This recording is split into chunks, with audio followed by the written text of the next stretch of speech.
இந்த தொழிலில் முதலீடு செய்கிற அந்த தைரியம் இருக்குல்ல. இப்போ சுய தொழில் ஆரம்பிக்கிறதுக்கு நிறைய பேர் ஏன் மற்றவங்ககிட்ட வேலை பார்க்குறாங்க. எல்லாருக்கும் ஒரு முதலாளி ஆகணும், நம்ம சுயமாக தொழில் பண்ணணும் அப்படிங்கிற ஆசைலாம் இருக்குது. ஆனால் சுய தொழில் பண்ணுறதுல தைரியம் வேணும், ஒரு ரிஸ்க் எடுக்கணும். அதில் நஷ்டம் ஏற்படலாம், இழப்பு லாபம் வரலாம். எதையும் லாபம் வந்தால் ஓகே, அதை சந்தோஷமாக ஏற்றுக்கலாம். நஷ்டம் வந்துச்சுன்னா என்ன பண்ணுறது? அப்போ நஷ்டத்தையும் ஏற்றுக்கிற எதுவாக இருந்தாலும் சரி, தோல்வியை ஏற்றுக்கிறது எப்படி? வெற்றியை ஏற்றுக்கலாம், தோல்வியை ஏற்றுக்கிறதுல தைரியம் வேணும். அப்படிப்பட்டவங்களால தான் இந்த சுய தொழிலெலாம் பண்ண முடியும், சுயமாக தொழில் தொடங்க முடியும். இல்லைனா அந்த தைரியம் இல்லாமலே என்ன பண்ணுவாங்க, மற்றவங்ககிட்ட வேலை பார்த்துட்டே இருப்பாங்க, ஒரு கம்பெனியில் வேலை பார்த்துட்டே இருப்பாங்க. அதனால் சுய தொழில் பண்ணுறதுக்கு நம்மக்கிட்ட அந்த தைரியம் இருக்குல்ல, அது வேறு மாதிரியான தைரியம். அது நீ என்ன தான் மற்றவங்களுக்கு கீழே இருந்து கஷ்டப்பட்டாலும் சரி, பயங்கரமாக அவனுக்கு ப்ரொமோஷன் என்ன தான் கிடைச்சாலும் சரி, இந்த சுய தொழில் பண்ணுங்கிற தைரியம் இருக்குல்ல, அது ஒரு தனி அனுபவம். அதுக்கு ஈடாகாது. எது ஈடாகாது? நீ என்ன தான் ஒரு கம்பெனியில் ஒரு அலுவலகத்தில் கஷ்டப்பட்டு உழைச்சி நீ மேனேஜர் ஆகலாம், ஆனால் முதலாளிங்கிறவர் ஒருத்தர் தான், அவர் கீழே தான் நீ என்றைக்கு வேணாலும் இருப்ப. இது அடிமைத்தனத்தில் நீ முன்னேறிக்கிட்டே போகிற, ஒரு திறமை வாய்ந்தவராக இருக்க. தொழில் தொடங்குறது அதுக்குன்னு தனி நம்ம ரிஸ்க் எடுக்கணும், தனியான துணிவு தேவை. அதில் ஒன்று என்னென்னா, ஒரு முதலீடு செய்வது. ஏன்னா தனியாக தொழில் தொடங்கும் போது உனக்கு லாபம் வரும், நஷ்டம் வரும், நஷ்டத்தை ஏற்றுக்கணும், தோல்வி வரும், அவமானம் வரும், இழப்பு வரும். இதெல்லாம் பார்த்து பயந்து போய் தான் இன்னொருத்தருக்கிலேருந்து வேலை பார்த்துட்ருப்பாங்க. இன்னொன்று என்னென்னா, முதலீடு செய்யணும், பணத்தை முதலீடு பண்ணணும்.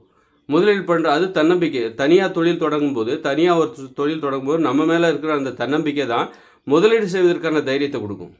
நீங்கள் 10 வருஷம் ஒரு கம்பெனியில் ஒர்க் பண்ணி அது யாரோ ஒருத்தர் முதலீடு பண்ணுவார், அதில் நீ அவருக்குள்ளேருந்து வேலை பார்த்து நீ பெரிய போஸ்டிங் போயிடலாம்.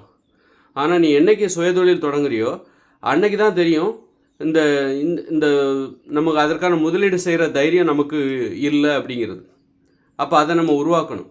முதலீடு செய்கிற தைரியம் இருக்குல்ல, அது தனியானது. நீ என்ன தான் 10 வருஷம் எங்கே வேணாலும், 20 வருஷம் எங்கே வேணாலும் நீ ஒர்க் பண்ணிட்டு போ, நான் பெரிய ஆளாயிட்டேன், அந்த கம்பெனியில் இப்போ தான் நான் மேனேஜர் அப்படின்ற நிலைமைக்கு வந்தாலும் அதுக்கு இது ஈடாகாது. இது ஈடாகாது.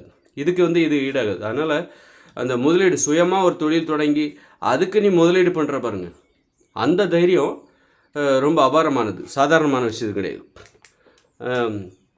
அதனால் அந்த தைரியத்தை வளர்த்துக்கணும் அப்படிங்கிறது தான். அந்த தைரியம் என்பது அபாரமானது என்பதை தெரிஞ்சு முதலீடு செய்கிற அந்த தைரியம் இருக்குல்ல, அப்புறம் நஷ்டத்தை ஏற்றுக்கிற அந்த தைரியம், லாபத்தை ஏற்றுக்கலாம், நஷ்டத்தை ஏற்றுக்கணும்ல, அந்த தைரியம், முதலீடு செய்வதற்கான அந்த தைரியம், அந்த ஆர்வம், ஒரு ஆர்வத்தோடு முதலீடு செய்வது. ஐயோ இவ்வளோ பணத்தை முதலீடு செய்யணுமா அப்படிங்கிறத விட அதில் ஒரு ஆர்வத்தோடு முதலீடு செய்கிறீங்க பாருங்கள், அதுதான் அதே அந்த தைரியம் கூட இல்லாமல், முதலீடு பண்ணுறது கூட தைரியம் இல்லாமல், சுயதொழில் தொடங்கினா நம்ம முதலீடு பண்ணணுமே, 1,00,000 ரூபா போட வேண்டியிருக்குமே, அது எப்படி நமக்கு லாபம் வரலன்னா நஷ்டமாயிடுச்சுன்னா இழப்பு தானே அப்படின்னு நமக்கு அந்த மனப்பான்மையே இல்லாத ஒரு மனப்பான்மையிலேருந்து கடைசியில் நீங்கள் எங்கே வரீங்க, ஒரு துணிச்சலை முதலீடு பண்ணுறீங்க, அப்புறம் ஆர்வமாக முதலீடு பண்ணுறீங்க பாருங்கள். இப்படி ஒரு மனப்பான்மையெல்லாம் நம்ம சந்திக்கணும். இந்த அனுபவங்களே இல்லாமல் நீ என்ன தான் ஒரு கம்பெனியில் ஒர்க் பண்ணி என்ன தான் நீ பெரிய போஸ்டிங் போனாலும் அந்த பெரிய போஸ்டிங் இதுக்கு ஈடாகாது. இதுதான் உயர்ந்தது, அதான் தெரிஞ்சுக்கணும்.